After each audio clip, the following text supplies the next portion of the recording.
Need a professional resume but don't want to start from a blank page? Canva makes it easy to create modern, polished resumes that can help you stand out when applying for jobs. Even if you've never designed a resume before, you can have one ready in just a few minutes. In this guide, I'll show you exactly how to create a resume in Canva in 2026. First, sign into Canva and use the search bar to look for resume templates.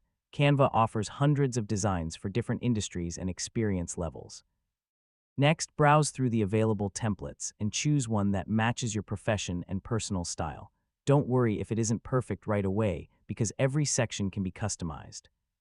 Replace the sample content with your own details, including your name, contact information, professional summary, work experience, education, and skills. Now adjust the colors, fonts, and layout to create a professional appearance. Try to keep the design clean and easy to read rather than adding too many decorative elements. Before downloading, carefully review your resume for spelling mistakes, formatting issues, and outdated information. A polished resume can make a much stronger impression, you know. When everything looks good, click Download and select PDF for the best quality and compatibility when sharing with employers. And that's how to create a resume in Canva. With the right template and accurate information, you can build a professional resume that's ready for job applications in no time. So yeah, take a few extra minutes to polish the details and put your best foot forward. Thanks for watching.